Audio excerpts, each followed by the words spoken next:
Morning, guys. Michael? How are you? Fine, how are you? Because if you can't make it, I can take notes as we go. Okay, cool. Thank you.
Good morning.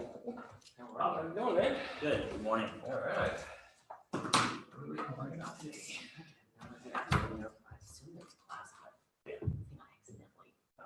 Erased mine. Yeah, that's what I was gonna do. I'll just go with someone doing something great. I know a lot of people don't like coming to the office. I feel very productive Me when I'm too. there. More so than at home. I mean, I'm not at the same level as you guys, but it's structure. It's being somewhere, it's, well, one of the old agents who used to be here, she's since transitioned elsewhere recently. Actually, Jerry Russell. Yeah. She actually, it's coincidence, so to speak. I think she might have been with Montague Miller. She went with Avenue. The house, well, back then. Oh, back then, sorry. This was in 2000 when I was still in Texas and my parents moved here and actually bought the house that I'm living in now. Oh, okay. And she was the agent. Uh-huh. Who's older than the house. Yeah. And yeah, so I called her up. She remembered my parents a little bit, granted this was 2000, Right. a long time ago when I started here in 2015. And we were talking about floor time. And she's, me not having any experience in real estate. She's like, some people just complain about having to come to the office all the time and do that. Yeah. This is a great time to do work. Yeah, well, sure, but the good thing, you don't have to be, but Yeah. I mean, you should be somewhere where you have access so you can type and answer questions for somebody, and then Absolutely. I'll get back to you. Exactly. So, yeah, I come in with that too. It's Yeah. just, but I come every morning, it's just structure for me. It is, yeah. Because 37 years, I was at work at 8:39, whatever, it's just. Exactly. Where do you live? How far? Oh, it's not far, I live over near Charlottesville High School, Oh, okay. so, I mean, I don't have 40-minute drive. Yeah, that's the downside of things. I mean, my wife and I just bought a brand new car at the beginning of May. And I've literally had the car for about a month now. And we've already got 3,500 miles on it. I bought it with 86 miles, so it's nothing. And in a month, I've already. And especially with as far as you live, yeah. But, and I've noticed just in the past year how much I've put on my car. Okay. What was my count last year? It's like 35,000 miles. Wow, that's a bunch. Yeah. Well, I mean, for me to get from my house here, one way is 35 miles.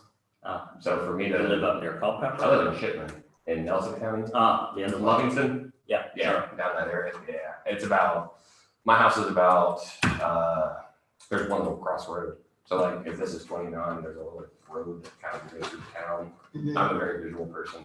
And then there's a road that goes out to Right. Regina in Buckingham County. Got it. And from that road, it's like 4.1 miles. So as the crow flies, it's Right, it's, 4.2, 4.3 miles off of east of 29, yeah, proper, so to speak. Yeah. But, when I first moved out there, yeah, that would be too far for me. well, I came from Austin, Texas, and then I ended So up you were in in- Shipman, Virginia. Were you in the city of Boston or, yeah, Yeah. Well, I which mean, I I hear said, is, beautiful. oh, it's great. The only bad thing I have to say about Texas is just the weather. So hot. It's so hot, and the humidity is just, Well, I mean, it's like August here, but 9 months out of the year. oh, I mean, I remember Christmas Day, it's 85 degrees, with 90% humidity. yeah. It's like, this sucks. My husband cannot stand the weather here. He Really? despises it Yeah. when it turns like this. Okay. He's been here for 40 years, so What is he likes it colder? he prefers the cooler weather. He Yeah. likes the, like Maine and up north, Yeah. but he, as the years go by, he does not like the coldest winters. My But wife's I'll take parents, summer over winter any day. my wife's parents live in Orlando. We call it the Ninth Ring of Hell. It's just like, Exactly. You're joining us again today. Yay. I'll be the one Next thing you person. know, he's gonna have a real estate license. He's like, no, I like my weekends. All right, good morning. It's hard to get more tickets, let alone clients, right? I was right. So what we're doing, good morning to anybody who's joining us. What we're doing this morning came out of, as I told you, I was just gonna kind of breathe here for the next few weeks, but this Saturday on my show, I actually did a show. I usually have a guest on my show. I'd rather have a guest on my show. But I did one just on my own on sellers preparing their home for sale. And talk a little bit about FISBOs, but just to say, I know that some of you may think about FISBOs and all these things come into play, but in all honesty, you might want to get a professional to help you. And basically what I said to the for sale owners who are listening, if any are, is the fact that they can call a realtor or call a couple of realtors and say, hey, I'm thinking about putting my house on sale. Just to be honest with you, I'm going to try to sell it on my own first. But I'd love to have you come over and give me your suggestions. And then if it turns out I can't sell it, then I would give you the opportunity to market the home. And for sell by owner, I would certainly, as a realtor, I would take that opportunity to build a rapport with that person, gain credibility with that person, to show that person I care. And then I would stay in touch with them through the process, right? And so I think any smart realtor would take that opportunity, betting on the fact that national statistics say 93%, 94% of all for sale by owners sell with a realtor involved. Maybe not listed, but a buyer agent brings a buyer and the seller pays a commission and that kind of thing. And so those are pretty good odds to spend an hour and a half with somebody and have an opportunity to share with them what you think. And then again, build rapport, gain credibility, show people you care, and then stay following up with them so that if it doesn't sell and they get frustrated and they don't want to be there on Sunday afternoon, or they get tired of staying home and then the person doesn't show up, or whatever the case may be. And maybe what we'll do next week is do a thing on for sale by owners, because it'd be fun to talk about how to prospect those. But anyway, so I did the show and I went through a number of different things, probably 10, 12 things that I think about. And then Caitlin was on Island Seaville Friday with Jerry Miller. And part of her segment was on preparing your home for sale. And the week before, 2 weeks before, Keith did some stuff. And so it just seemed like a good time. I didn't realize that was what Caitlin was going to do when I did the recording for this coming Saturday. But what I wanted to do, and what I asked Chris to sit in with us, is just sort of brainstorm a little bit in regards to thinking about when you go. I know you've talked to some for sale owners already, you've obviously listings, whatever. The kind of things that the bullet points that you want to make sure that you cover with a seller so that hopefully you get chosen to market that house to get it sold. I've got a bunch of bullet points, but I'd love, again, agent helping agents, that's what this class is all about. I'd love for us to, everybody has different ideas. As an example, the things that I did on Saturday, I felt like I had done a pretty thorough, exhaustive, lots of different things for a seller to consider. I completely forgot about photographs and why photography is so important. And yet Caitlin on the Siegel show, she, was talking about staging and she was talking about photography. And these days, photography may be one of the biggest things that you say to the seller that you're going to do for them, because the Zillow, the Realtor.com, the car, mycar.com, wherever people are searching for properties, photography has become so significant that it's almost like a first showing. You want to present that property online in the best possible light so that somebody goes on there and they look at the pictures. One, you want to have a lot of pictures because that keeps somebody attentive to that property. But two, you want the photography to show that house in the best light without photoshopping the electrical wires out of the backyard or, that kind of thing. I mean, you can Photoshop a trash can off the driveway kind of thing, but, the car up on blocks or whatever. But the point is, you want to show that property in the best possible light. And I completely forgot that in regards to my show on Saturday. And so what that said to me is that you all, and anybody that's listening now or listening to the YouTube channel later, you should have a list of things that you're going to make sure that you cover with the seller. Whether it be for sale by owner or somebody who's ready to list their house, because you don't want to, what you don't want to have happen, right, is they call you up and say, hey, we chose not to go with you. And you say, well, just, for me personally, professionally, I'd love to know what was the difference. And they tell you, well, the other people were going to do drone photography. And you go, crap, we could have done drone, but you didn't have it in your, so they don't know that you could, right? And so having a list to make sure as you're going through that presentation that whether it's physically checking the things off, going through digitally, you've got things that you want to run through people, whether you have a presentation in a binder, whatever it is, that you go through each and everything so that you don't leave something out. Because the last thing you want to have happen is that you don't get the listing. And it was something that, and I learned that the hard way from a recruiting standpoint. This was years and years ago up in Northern Virginia. I lost a person, they went to Lawn and Foster, and they went to Lawn and Foster because they had just listed and just sold postcards. I was not learning back then. We had just listed and just sold postcards. I just didn't think that was a big deal. Well, to her, that was the difference. Oh, they're going to mail out just listed postcards and let everybody know that the prop's on the market. And basically, again, crap. I had those. I just didn't have it. But I'll tell you what, I didn't bring up just listed and just sold postcards again because I wasn't about to let that be the thing happen. But the other thing is, and Chris asked me earlier if I had any handouts, and I didn't, but one of the things I want to remind you of is a couple different things. One, I got a bunch of these things on the inside, and I guess they're on Dropbox as well, right? These are flyers that we've put together that are on the inside of the door going into Debbie's office, that closet on the right.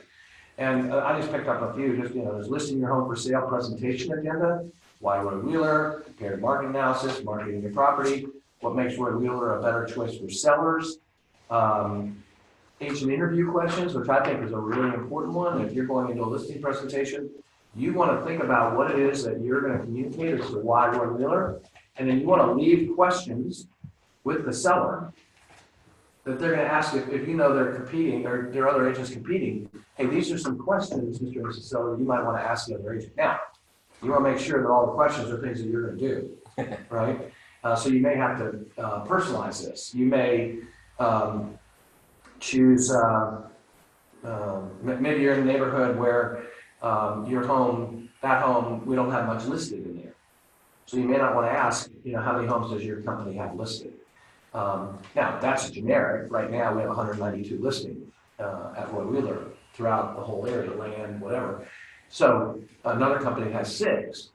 You know, you ask an agent, how many properties does your company have?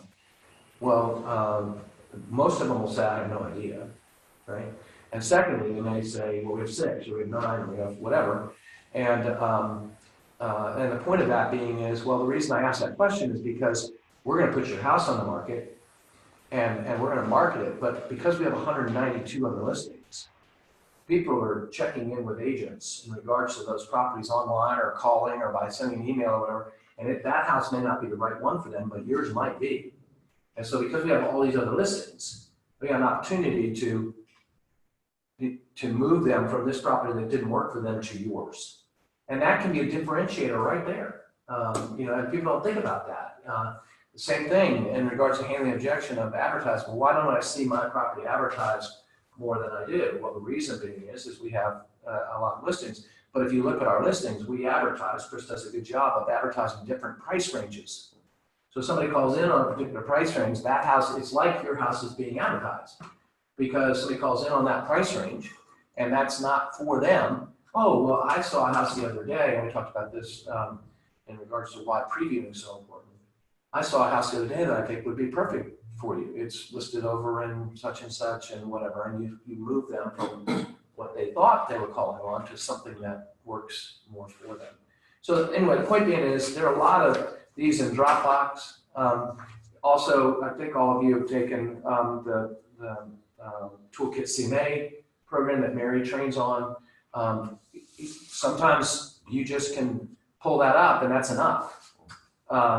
But oftentimes what you want to do is you want to pull that up and print it and then add your stuff into it. Like some of these things, you add them into it and make it so that the presentation is your presentation. Go ahead. Mike, so in stepping back, is the best time, and I'm sure this is not a one size fits all, but you know, people put their, I guess I'm asking this, people go FISBO primarily because of money. That's right.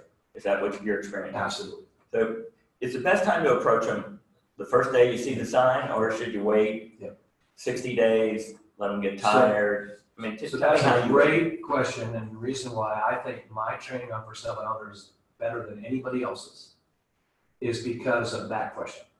Because when I was an agent, I didn't know what was best. Do I knock on the door the first day and have the person slam the door saying they don't want a realtor? Do I write them a note the first day when they're still pumped up and whatever? And the reason you don't know the answer to the question is because I think if I'm going to answer that question from a standpoint of logical, I'm saying the sooner I get in touch with them, the better, except they're not ready to hear from me yet because they're all bowed up and ready to do this and I can do this and blah, blah. And so I got really frustrated because I would say, oh, I'm just going to wait. I'm going to give it a couple weeks and then I'm going to reach out to them. And then the week after, there's a sign yard. And you go, dang on, you know, that was quick. Well, some people get that frustrated that quickly, right? So the answer is there a chance they got their issue addressed? So I guess what I'm saying is you get two, you know, if I think of this business, the first day Chris says, I'm going FISBO and I'm paying 6%. This is outrageous. That's one issue. So, you know, if you met with him in the first week, you've got to overcome that, right? right. Well, you know, have you thought of what you're going to spend on this or that, or, you know, we're going to get a better price? I mean, I guess that's one sales pitch. So here's my sales pitch, which solves the whole thing. Okay. I'm going just to build a relationship. I'm not going to get their business. So what worked for me is I knocked on the door or I called them and I said, hey, this is Michael Guthrie with whoever I was with, Regency Realtors. I noticed that you're trying to sell your house on there. Yes, I am. That's great. The reason I'm calling is I'd like to help you do that. Well, what do you mean by that? I don't need a realtor. No, I understand that. You're selling your house on your own. And the reason you're selling on your own is because you think you can do it. And you can save some money. And is there any other reasons? You know, ask that question. But once I answer the question, say, well, what I want to do is I want to help you. And if you get your house sold on your own, that's awesome. But what I want to do is become a source to go to get your questions answered. Well, what do you mean by that? Well, before I answer that question, what I'd love to do is set up time to come see your house. When would be a good time? Well, I'm gonna hold it open on Sunday from 2 to 4. Great, can I come over at 4 o'clock? You don't wanna go in during the open house. You wanna go afterwards, hoping that nobody showed up for the open house, right? And you go in at 4 o'clock and you say, hey, I'm Michael Guthrie with Regency Realtors. It's great to meet you. Thanks for letting me come by. Fine. Would you do me a favor and walk me through your house? And tell me what you like about it and why you think it should sell and that kind of thing. And if you don't, and if it's okay, I'm gonna take some notes. And because one, I may end up having a buyer that might be interested in it. Oh, by the way, Gavin or Mr. Fisbo, if I did have a buyer, would you pay me a commission? Yes, I would. Okay, great. 3% or what? Yeah, 3%. Okay, super. Now you know that. Now the saving money is cut in half right there. It's not 6% anymore because they've already said they're going to pay 3%. All right. So anyway, now I'm building rapport, and I'm gaining credibility by saying, well, you know, you might want to move these chairs over here. And did you notice that you've got a place on your ceiling? I'd go ahead and get that taken care of and painted. And by the way, did you have anybody through the open house today? Well, yeah, I had one person. Are they qualified to buy your house? Well, the reason I ask that question is I'd love to put you in touch with Jay Dominic, who's a lender that works with our company, and he would be happy to meet with you. And when you have people come in that seem serious, the first thing you want to do is get them with Jay to see if they're qualified to buy your house. Well, for some reason, they've never even thought about that. So what I'm doing is I'm giving them information, and then not a long deal, but say, you know, I hope this was helpful to you. You've got my information. If I can help you answer any questions or whatever, please do. And then you go back home and you write them a note. Dear such and such, it was great to meet you today. Thanks for letting me tour your home. I hope some of the ideas I gave you were helpful. Please, again, remember, if you have any questions or need any information, let me know. And then what happens, and it's, we can do this in the whole class, but what I then do is I do a drip campaign with that for sale. A week later, I'm saying, I see you're having an open house Sunday. Have you gotten with Jay yet? Well, no. Well, you might, talk to Jay about where the interest rates are, and he'll create a financial flyer for you that you can hand to buyers as they come out. Oh, that'd be great. Okay, super. I'll get Jay to do that. And by the way, if you did get somebody who was interested in the house, who's going to write that contract? Well, what do you mean? Well, you're going to have somebody write a contract if there's no realtors involved. If it's okay with you, I'm going to stop by whenever. You're holding it open on Sunday at 2. I'm going to stop by at 2 o'clock and I'm going to drop off a list of attorneys, preferred attorneys that we use in our company. We just use the Edmund Title list. And here are a bunch of real estate attorneys. You might want to call them and ask them how much it would cost you to have them represent you and write the contract. And anyway, the whole point is I'm providing information. I'm not trying to list the house. So at that point, we're not talking, here's our advertising plan, because they're not ready to be sold for that, right? No, and what happens at some point, maybe in that first walk around, say, why are you doing this? And you say, well, because I market myself in this area. I pride myself in knowing what's on the market, and I really want to try to help people. And if you can get your house sold on your own, then good for you. You don't have to say that 94% don't.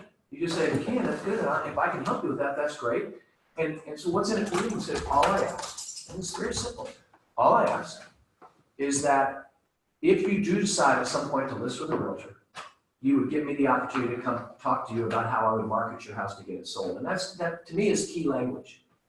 Market your house to get it sold. I'm not going to just market the house. I want to market the house to get it sold. There's this positive end result that's going to happen.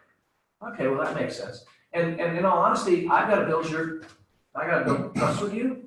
I got to gain your credibility. I got to show you I care about you so that you don't have to guarantee that you're going to talk to me. I got to earn that. I got to earn that right.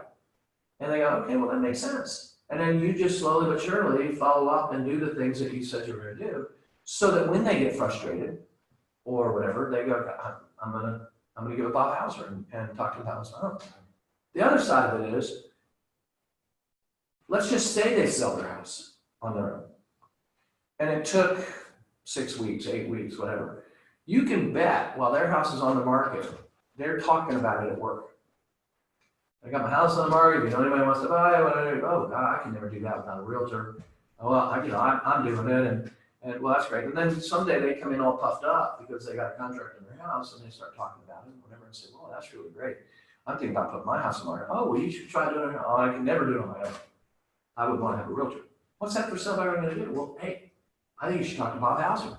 because he really helped me through this process, gave me some really good advice. If you're gonna use a realtor, that's what I call. So it's by referral. It's the Bikini method of building that rapport and adding them to your database and your sphere of influence and by referral. And they're gonna be grateful that you did whatever you did for them during that time. For me, that took all the pressure off of me as to why I went and knocked on the door or called right away. Because I wasn't going out to get the listing. I was going to meet them, see their house, and offer services with the one condition that if they did decide that they were going to list their home, that I had earned the right to be somebody that they called. And even the point of saying to them, you might want to talk to a couple of realtors or 3 realtors. I just want to be one of them. And even that says to that, boy, they're really looking after it. They're not just saying, it's me. They're giving me all the stuff. And it's one of the things I talk about on the show on Saturday morning is that, you don't want to just talk to one. You want to talk to 2 or 3. And maybe you talk to the person who seems to be marketing in your area, but they may not really be the right one. I would talk to friends and find out who they would recommend to you. So anyway, that's a long-winded answer. Well, no, I feel like there's the little bit I've done of it. There is that initial objection, and you're not gonna sell them with your marketing, right? Your toolkit. That's not what they want to hear. And so I was just curious. Do you wait it out? I appreciate the answer. Yeah, and you might give them some ideas in regards to it, but I wouldn't give it away. Because at the end of the day, that's part of why they would want to use you is because of whatever. But I mean, just using the example we just used, have you thought about photography? Well, what do you mean? Well, I'm going to ask them do they know where they're going? yeah, well, that too. Yeah, for sure. And even if they get, again, I haven't done much of it, but even if they get offended, are they going to? I mean, my biggest problem is, I don't want to be offensive. They want someone who wants to sell. At the end of the day, if they're going to hire somebody, they want somebody who wants to sell houses. And I think ask them, do you know where you're going? Well, and here's the thing, the way, again, how you say that can come across, doesn't have to come across as pushy. Yeah. Where are you going? Well, we're moving to Albuquerque. Well, the reason I'm asking is we're part of the leading real estate companies in the world. We have a broker network all over the country, all over the world. And if it'd be helpful to you, I'm happy to refer somebody to you in Albuquerque that's with one of the top firms in that marketplace. Would that be helpful? And they go, well, I appreciate it, but we're already in touch with somebody. I would take, in all honesty, it one step farther and say, I totally get that, but it might be worth having a second opinion in case it doesn't work out with that first person, you got somebody else. And I'd be happy to refer you to somebody with them knowing that you already worked with somebody, but that, that they would be coming in as a second. And if they say no, if nothing else, they know that you're part of a broker network and you want to sell. Yeah.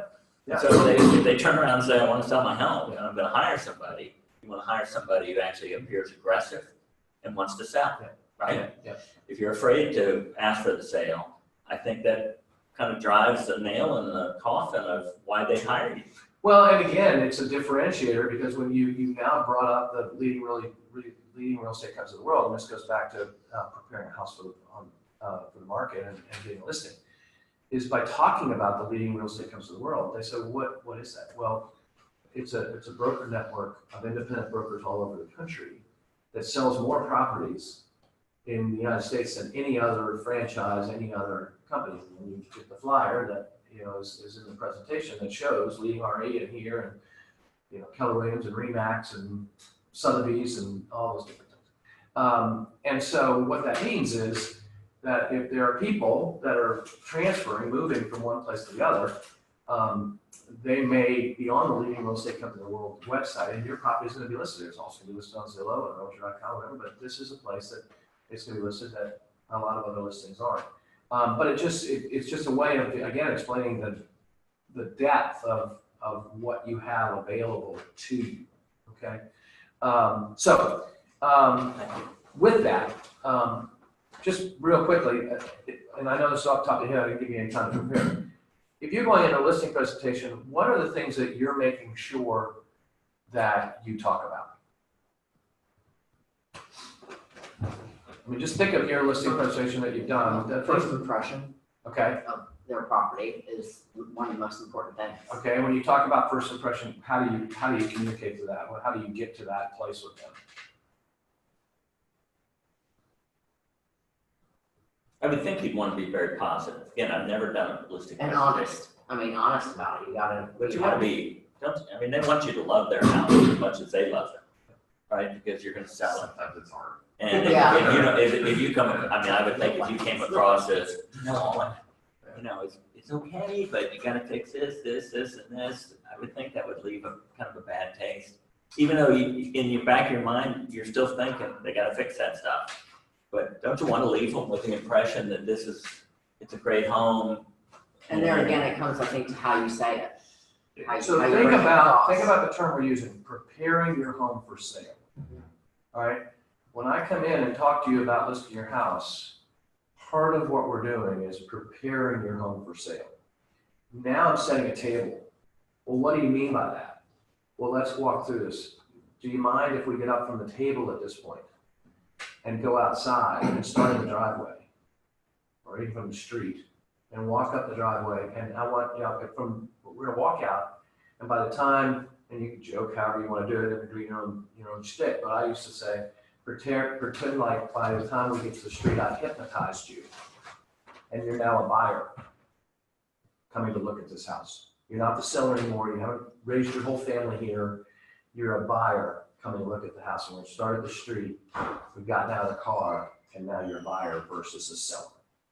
And in the midst of that, I'd like permission to be totally honest with you. So I'm asking them permission to be totally honest with them. This is at the presentation level. Mhm. So you got three realtors lined up, they're all gonna come in, you're gonna get into that much detail at this point. I am, because I want to well, there are two different ways. I'm asking that No, it's sincerely, great. that is not You rhetorical. can do a two-step or you can do a one-step.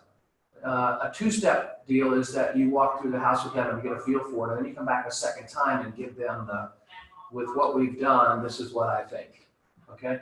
And for a newer agent or an agent that has time on their hands, I don't think the two-step's a bad thing, because in the two-step, you're building rapport, you're gaining credibility, you're showing them you care, then you're coming back with your information.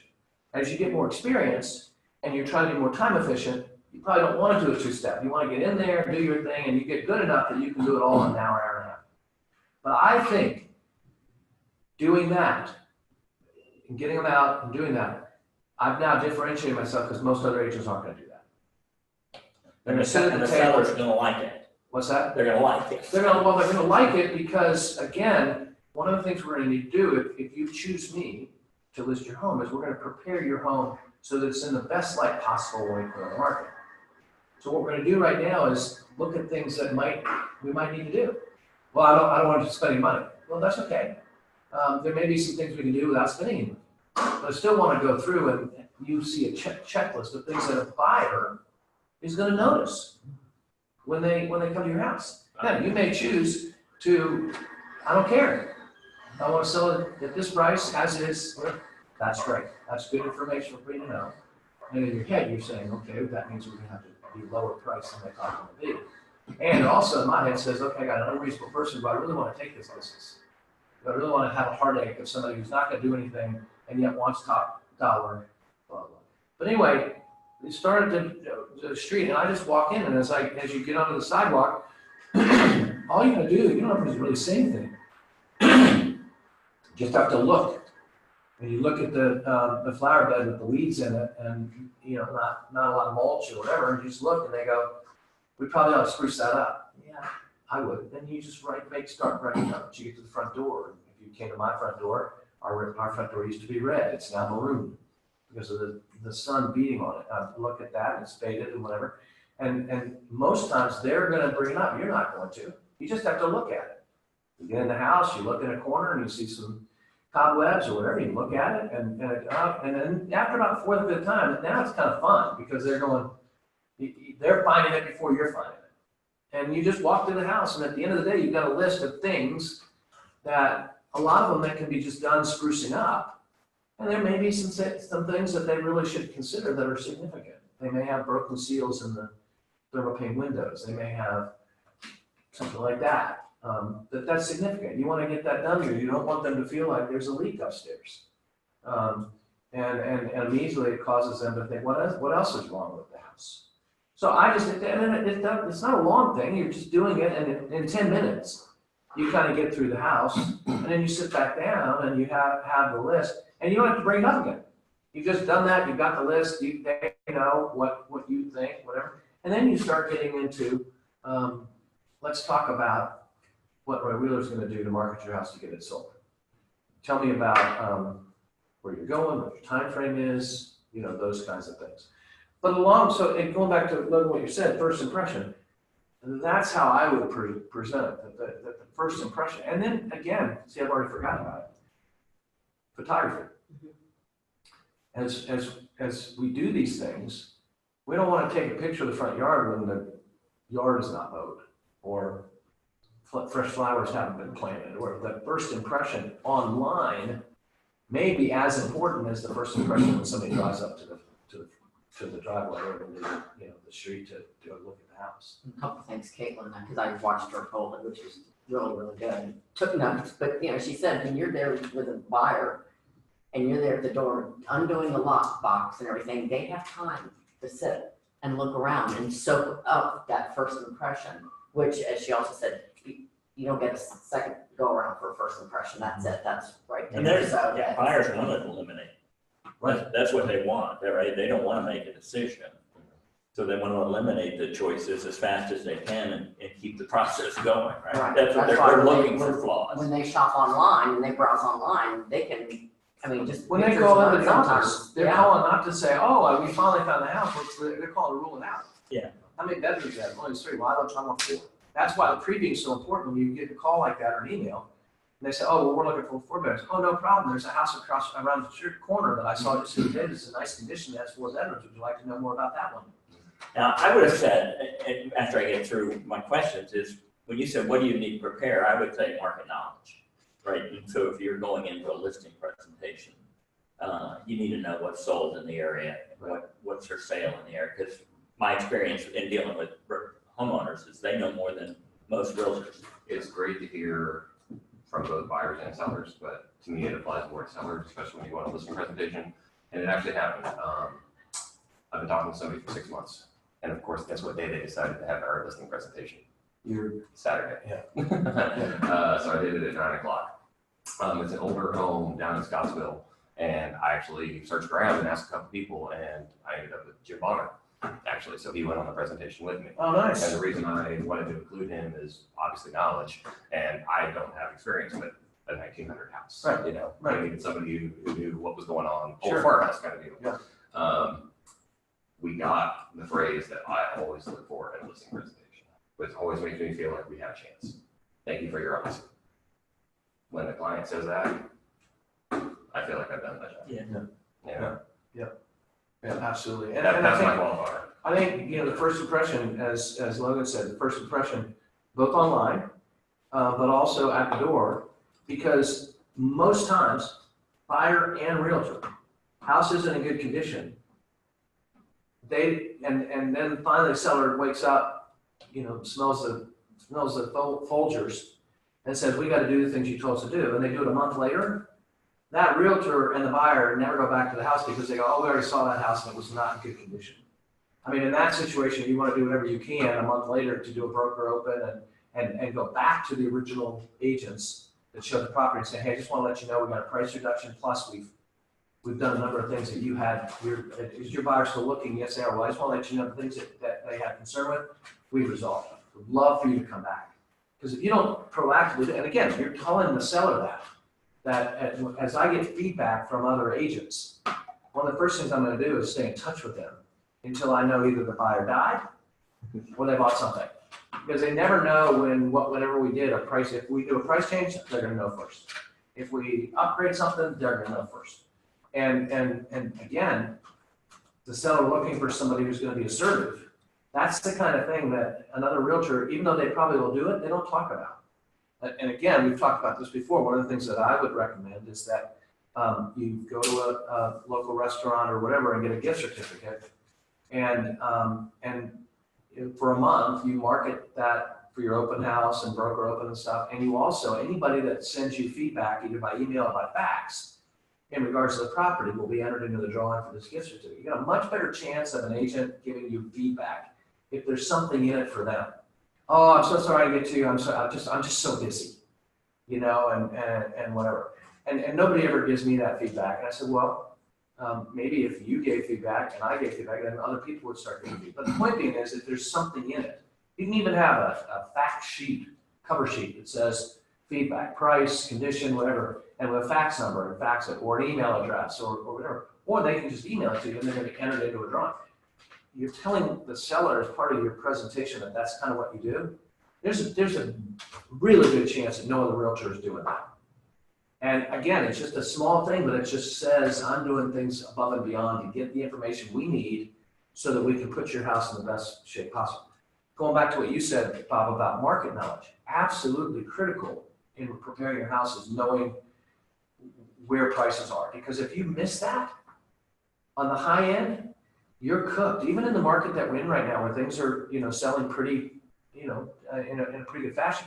If it's an overpriced, they're not selling. And then what you do is you start following the market down. And so you, again, going back to the honesty, they're going to be, and I would deal with it straight up. There are going to be agents that are going to tell you that they can sell your house for this because they want your listing. But I can promise you that somewhere, in a near future, they're going to say, we're going to drop the price because nobody's seeing it, or there are a lot of people seeing it and there are no contracts. And a great example of this, and I'm not going to mention the other agent's name, but I got a piece of business referred to us. I had Jim McVeigh meet with the guy. I did a great job on it. And we told him, you can't sell this house for more than $900,000 or whatever the number was. And he said, but I want $950,000. Well, I understand you want $950,000, but it's just not going to happen, in our opinion.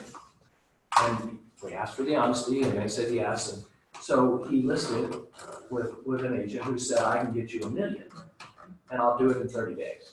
Oh, whoa.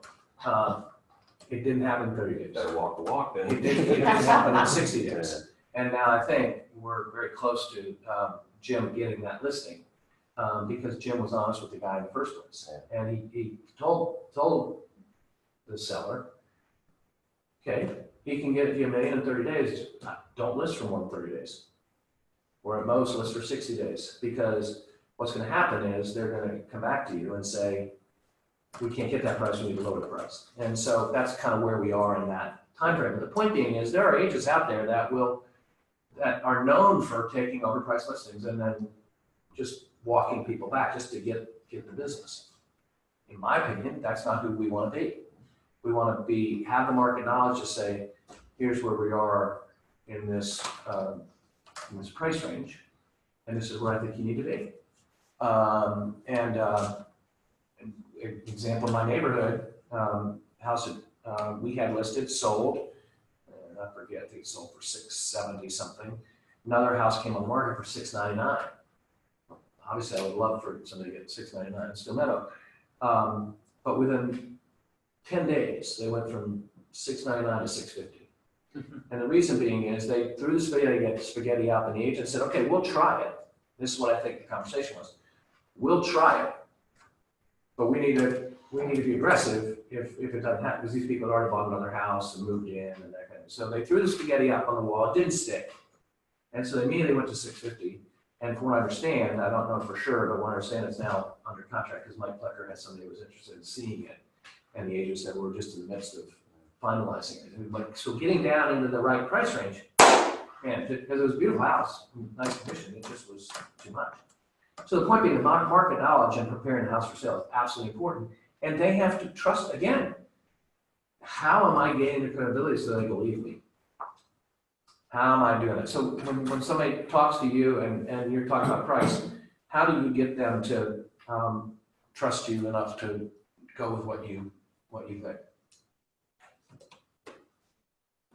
The numbers in front of them. Okay. Yeah, I mean, my favorite thing is the spreadsheet.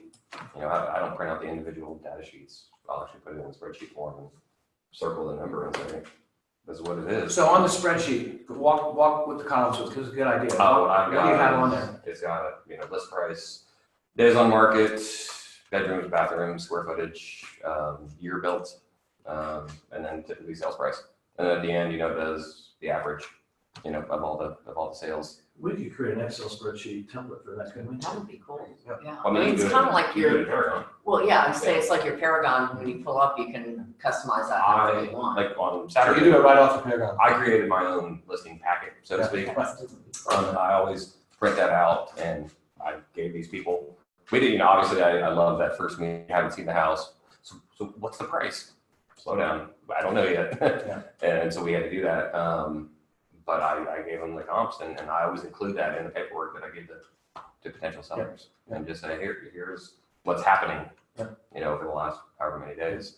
Depends on the market. In winter, you got to go a month, a year, maybe sometimes. Here, 30, 60 days is probably good enough. But it's helpful if you actually put factual information in front of people. I think it can be helpful. So another thing you can do with the spreadsheet, and I like that, is do you have available as well as sold, or do you just do the sold? It depends on what it is, but typically I'll do active pending and sold. Because what I would do, one of the things, another step to that is a spreadsheet and say, I can't get you into sold properties, but I can give you an idea of what they had or what they didn't have. Yeah. But if you'd like, I'd be happy to set up time with you and go look at the 3 properties that I think you're competing against. Yeah. So that they literally go in and see the condition of those other properties. And again, using the example of my neighborhood, I know there's another house that's coming on the market that Becky Templeton's listing, which is kind of fun for me to see when we were getting listings in the neighborhood. And it's a beautiful house, but it doesn't have, by any stretch of the imagination, the updating that the house that just went under contract. These people just spent a ton of money in the basement, and it's really very, maybe not for everybody, but it's over the top from the decking on the back.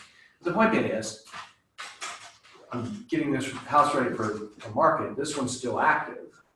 Yes, Mr. and Mrs. Seller, you've got a really nice deck and it backs to the common ground and you've got a side loading garage and whatever. But there's another property that I really think you need to see in the neighborhood. When can we go by and look at it in the next couple of days? Because I want you to see what you're competing with.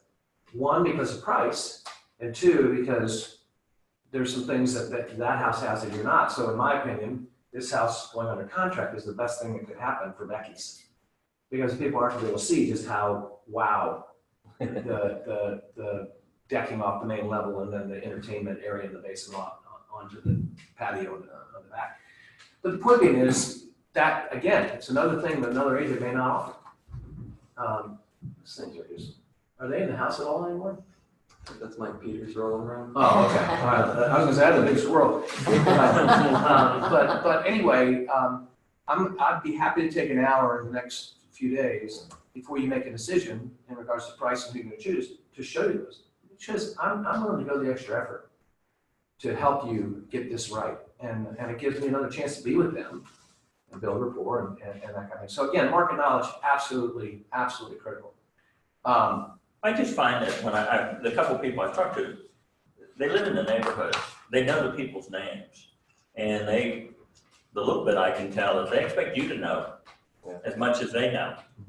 That Mrs. Jones moved out 3 years ago, and again, that's their life, right? And they pay attention, and they expect a working knowledge of that. So, going in a different direction, but it's a direction to go to. Let's say you're trying to specialize in a geographic area, like you're talking about Glenmore. The best thing you can do is create, and I did it with a binder. I just did it the old-fashioned way. You can do it, I'm sure, technology-wise. It's just easier for me. I just printed out every listing. And I went and I had a 3-hole punch number, and I put them in a binder. And I went preview every one of them with the binder in hand. I made notes in it. And then that way, if anybody called me about the neighborhood and asked me about any of those properties, I could go back to that page and it's like a Rolodex in my head. It would flip around and find, oh yeah, the pink flamingos in the front yard or whatever. That clicked me into the house and I could remember it. And I say, let me walk you through that. But the other thing is that once it pens, it goes sold, it goes into a new section, right? And that pending and close. So somebody calls you up and 3 years from now, 5 years from now you have this binder that's like gold. because but this house over here sold for $1,950,000. How did they get so much? Well, let me tell you how much. And I go back and I, have my notes and I can walk them through that, showing that I really have the knowledge. The other thing you can do is you can print out every property from tax records.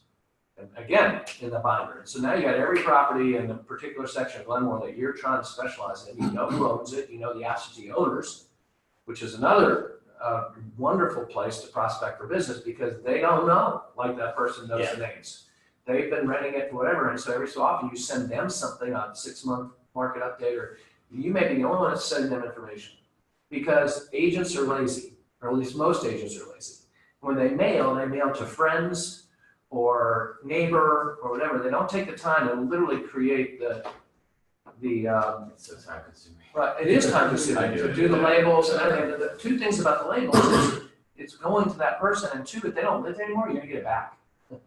But on the tax records, you can see the absentee owner and they get a different mailing. And if it goes to neighbor and friends, those people never get it. It goes to the tenant. And here's the other thing, owner occupied, not owner occupied, those people are renting. So you send them a different type of mailing. You've been renting for blah, blah, blah. Have you ever thought about buying? Oh, the CRS is great for that. Yeah. I used to have to go to the GIS and just go every single address to find the property owner. But now CRS, you can pull it up and it'll give you primary address as well. Yeah. Yeah. So again, if you're gonna specialize in geographic area, the more that you can know. So when somebody says, well, what about the Smith's house? You say, oh yeah, I was in that house. Yeah. And this is why. Or the reason it was so low is because unfortunately they got separated and they had to sell, or the reason that they reduced, in my situation, the reason people reduced the price to $650 was because I know that they bought something and have already moved in. So now they didn't want to have 2 mortgages. So they now had, they wanted to get the house sold and have that out from under them. That they may have hung in there and tried to get $675 or whatever, but it wasn't worth it. And now I don't want it went under contract for it. But the point being is, they went from $699 to $650 in about 10 days because they were motivated by the fact that they didn't want to have two mortgages. Don't you think people want you to be, in terms of credibility, don't you think they want you to have as much knowledge as they have? Oh, they want you to have more. And don't, but I mean, that's a baseline, right? Yeah. And if you don't, isn't that kind of, from their standpoint, they're looking to eliminate. Well, and again, it's a yellow flag from my standpoint. If they think they know more than you, and they want you to do things that aren't going to work by overpriced or whatever, that's a yellow flag to say, I may not want this listing. Because these people, they think that our job is easy and they do it and they want to control it, and we want to be in control. We want to do it in a certain hurried way, but we want to be in control from the get-go. Versus having somebody saying, this is what you will do, this is what you will do. Go to somebody else, and then when it doesn't work out, call me back.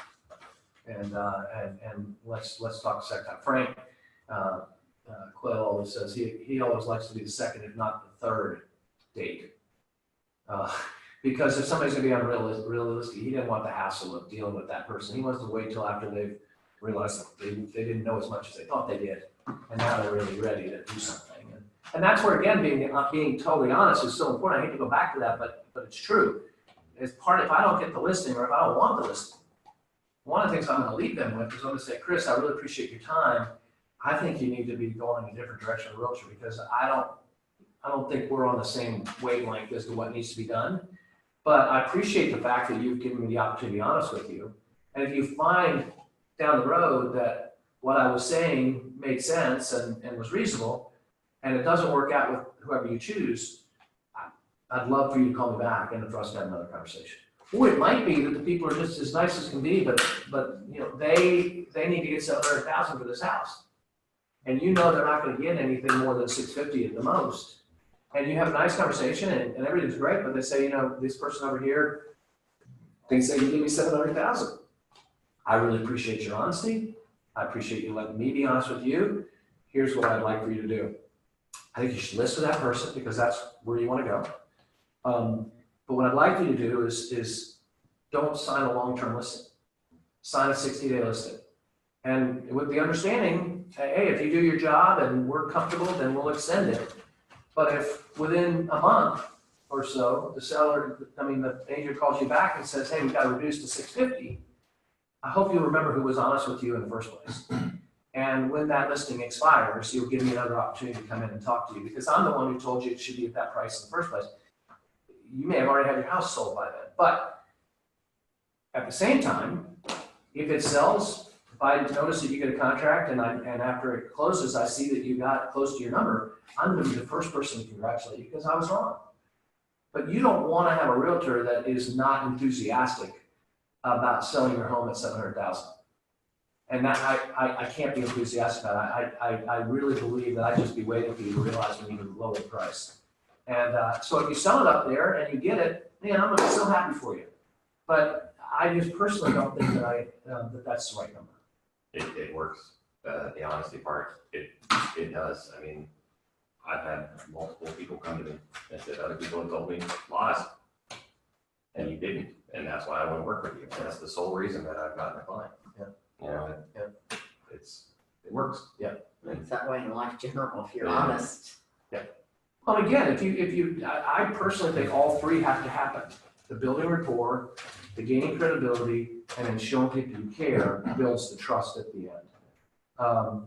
And I can tell you that it's 700,000, but if I don't have the market knowledge and I'm not giving you a spreadsheet to show you that I'm not just saying this, that the numbers back this up in regards to what's happened in this particular neighborhood or whatever. If I don't do that to gain the credibility, then well, you're just telling me I can't get it. No, I'm not telling you. Here are the numbers.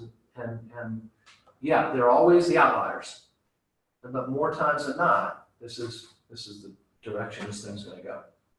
So, all right, so quickly, in the last few minutes. So we're preparing the home for sale. Photography, we talked about that.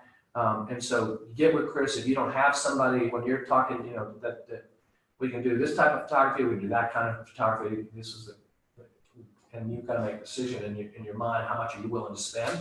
That goes back to the agent interview.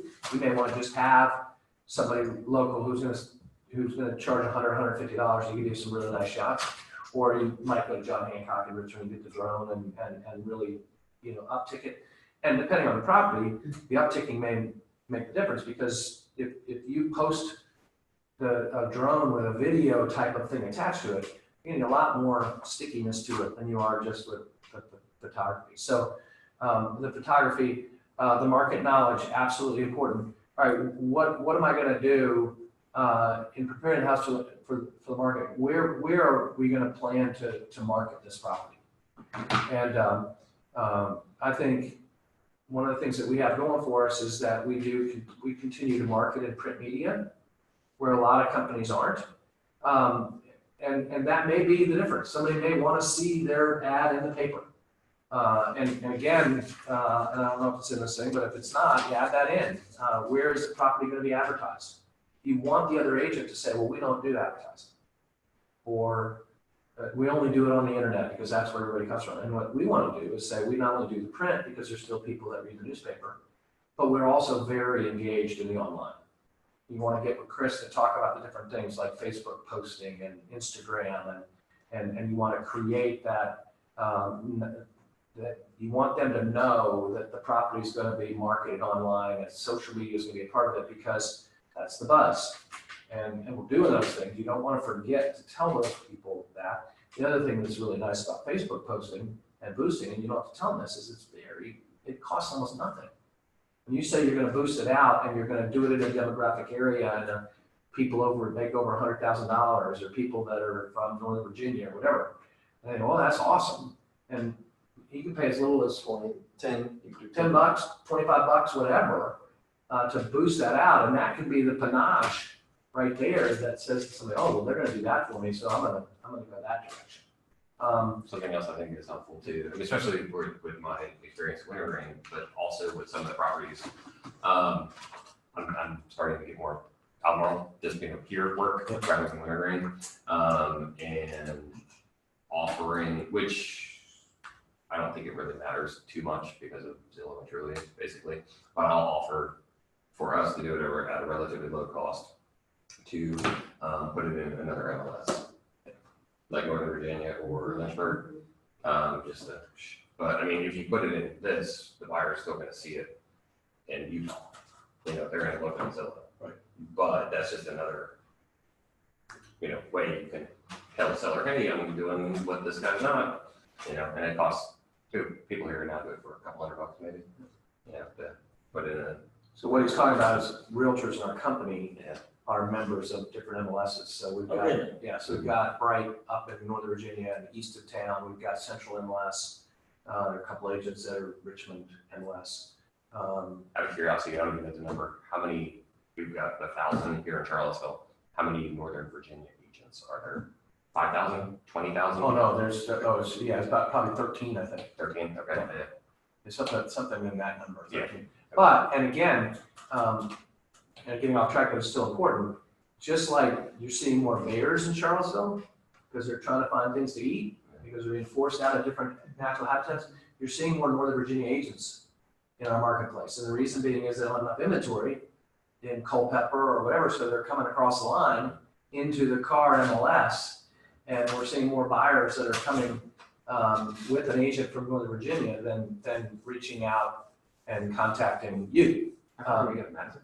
Or do we go to Culpeper? Our MLS? Yeah. I mean, you can list something in Culpeper, but it's very rare. Yeah. But anyway, the point being is that there's more of that happening. You already saw it, a lot more cross trading between over the mountain. Mhm. And especially because Carr and GPAR and Harrisonburg are all in the same group, so you can find all those things. But there are agents that will drive across the mountain because they can't find something for their buyers here, and they don't have enough business, so they'll drive that far. Hopefully, at some point, your business gets to a place where you narrow your focus and you refer that out, like Virginia Gardner. Did you hear from Virginia, by the way? I did. So Virginia asked me yesterday, and this is a bonus for you because you're here. She asked me yesterday about wintergreen and why prices are where they are. Yeah. And I said, you should reach out to Gavin or Lori or Becky. Yeah. And so, because she doesn't want to work with a buyer up there. Okay. So you might just touch base with her and say, hey, Michael was talking about Sure. you not wanting to work up there and referring to another agent, and if you haven't found somebody, I'd be happy to talk to you. Sure. But the point being is, they're agents that they know what their marketplace is. They don't want to go outside that. But until you've got enough business, you're willing to drive across the mountain and look at things and vice versa. I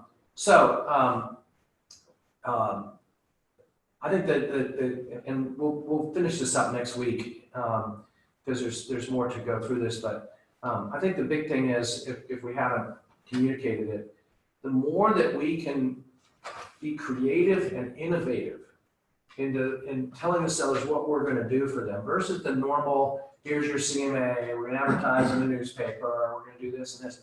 When we start talking about showing them other properties so that they know what they're competing with, when we start talking about one of the things that we haven't talked about this, but again, with preparing home for sale, if it's a unique property that you need help with, tell them we've got agents that will set up a broker tour and come in, and we'll get other agents to share with me and you what they think you need to do from a price standpoint, condition, things like that. And another thing that, and I think, again, this is something nobody else is doing, is you all have relationships with agents from other companies. What I would do is I would connect with 3 or 4 realtors, have coffee with them, and broach this subject. When you get a new listing, now again, you want to get the listing signed, but when you get a new listing, would you be willing to come and look at the listing with me and give me feedback in regards to price and condition and things like that so that I can convey that to the seller, and I'll do the same thing for you. Wintergreen does this a little bit with their broker tours. They've got a network, and if you have a listing, you have to go through the whole tour, so you can't just stay at yours. But it gives them an opportunity to get people through the properties and get feedback. But I would create your own little nucleus of 3 or 4 agents, and not only you do a Roy Wheeler broker open, or broker tour, but you get those agents, because that's going to create more credibility. But you're getting information from other companies as to what they think. And then the second part of it is, and hopefully this doesn't happen very often, but you get a listing and you're, the time's run out, they love you, but they just feel like they got to go a different direction. We just gotta get another company involved and get it, give it a fresh face and blah, blah. You've got these 3 or 4 agents. What you do is you go to someone and say, look, I totally get it. Thank you for giving me the opportunity. I know I can't talk you into keeping, me for another 3 months or whatever, but how about if I refer you to 2 or 3 agents from other companies and let them come in and talk to you about what they would do, and then you decide who you want to go with, which fresh face you want to go with.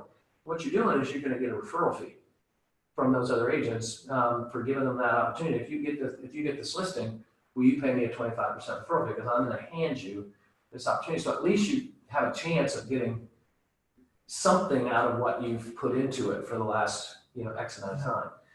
And I can tell you that that kind of network is not happening because I never hear anybody talking about it.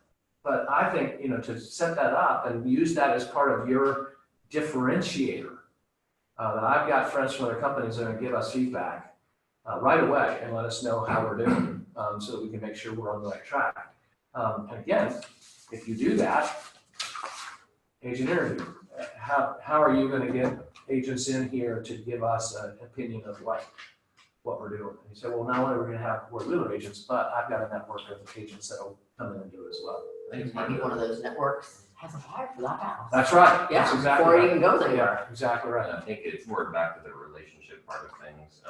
It's probably part of the bikini stuff. It's been a while since I did it, but and then another agent here told me a set time on this day of the week. He sits down and calls every single listing he has. That's right. With news, good news, bad news, no news, doesn't matter, and that'll make him happy. So really good point, and we'll end with this. The reason that that's so important is because, again, a different direction, but same.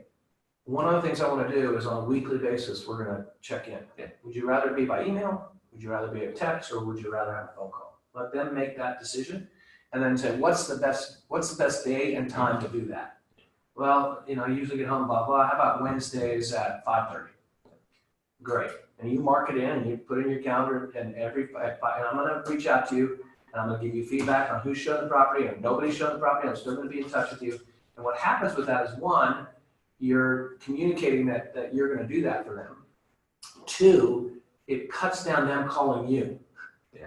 Because if you're saying I'm going to be in touch with you, give you information, and the other thing you might do is, if I get feedback from a showing, I'm going to call you that day as well. Is 5:30 the best time? Because I want to give you whatever feedback I get. But once a week, I'm going to give you a summary of what's happening. That what happens is they don't worry about, well, that person showed the house today, I wonder what they thought. Well, you're going to call them at 5:30 and tell them if you got feedback. And you're going to call them at 5:30 and tell them that they can give me feedback. But once a week, and what happens is, if they know you're going to call and you do it at 5:30 or whatever time it is, then they trust you. And so they don't have to call you the day before because, oh, well, that can wait till tomorrow because Bob's going to call me at 5:30. Well, the response is always, when you call them, the response is, oh, great, thank you for checking in. I'm glad to hear that. When they have to call you, why did you call me? You told me you were going to, what's happening? I haven't heard from you. Yep. And when they call you, they're mad. When you call them, even with bad news, everything's much, much, much better, smoother. And the other thing I would say too is, and Chris and Debbie can help you with this as well.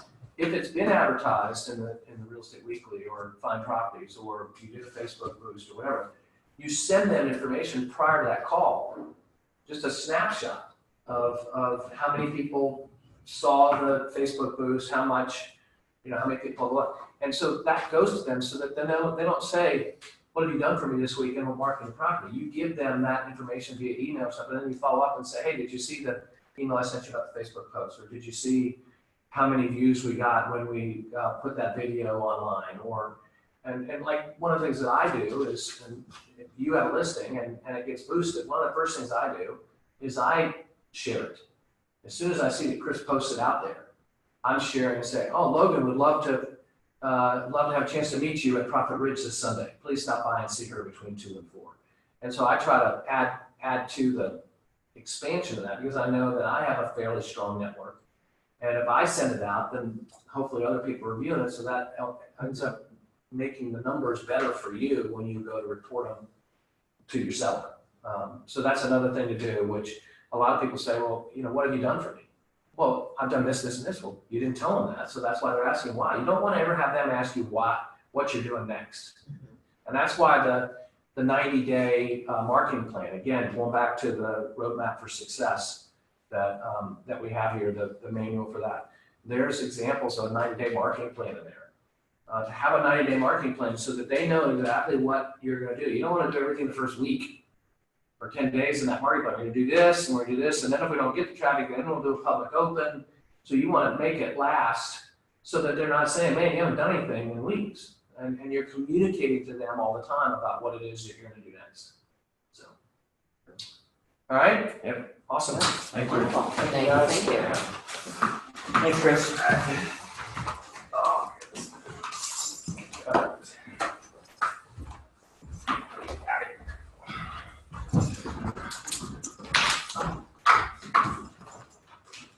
Trixie, what urban house? Did you look at the house out in Keswick last week? No. 700 and some, it was a log cabin that had been redone. Wasn't actually part of the estate, you know, the HOA, but Whose was, oh. I so- forget who it was. And that, or, it was, I think she was with Nest. Yeah, I think I remember